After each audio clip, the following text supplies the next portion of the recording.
illegal termination notice. That's what a tenant just approached me with another manager in town. And one of the things I pride myself on is I'm here to be a resource for the community. I'm really trying to be people first, that it gets through this us first them mentality. And hi, I'm Paul. I'm the owner and broker of Mission City Property Management, Santa Barbara, born and raised, emphasis just on residential management, Santa Barbara area. And this tenant came to me and said, hey, we've been here over a decade. It's me and my husband, and we live here with our 2 special needs children. And we've been here over a decade. And the manager knows this, the landlord knows this. And they just said they're not renewing our lease because we're exceeding occupancy.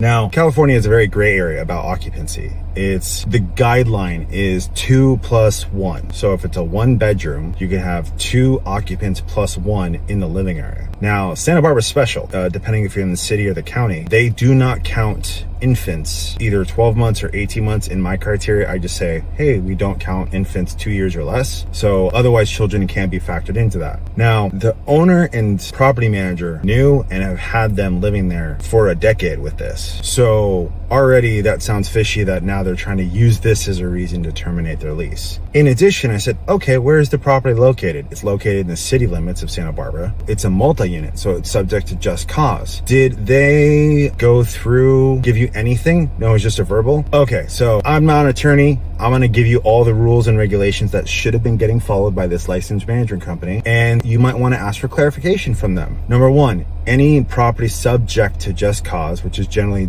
multi-unit buildings, or if you're missing a notice, in the city and the county and Goleta, excluding city of Carpinteria, you have to offer a 1-year lease every year, no matter if it's a long-term tenant, month to month. And if they're not on a 1 year, you have to have a form that you have offered them and they've declined it. So that's part 1 that was missed. 2, they're in a property that is subject to just cause, which means you can't just say, I'm not renewing your lease. You have to have a valid reason and cause to terminate. And then you have to pay displacement. And then displacement's interesting in our area because all of our local communities have added on. So like city of Santa Barbara, it's 2 months rent. County of Santa Barbara, unincorporated, it's 3 times rent. HUD rates, a whole other topic. So they didn't give you a notice in writing. They didn't give you a 1-year lease offer, and they haven't offered you displacement. Yeah, I would just point that out to them, that you haven't received anything in writing and you'd like clarity. And they felt relieved. And I said, again, this isn't legal advice, but at this point I would decline their notice to move out, keep paying rent in reference.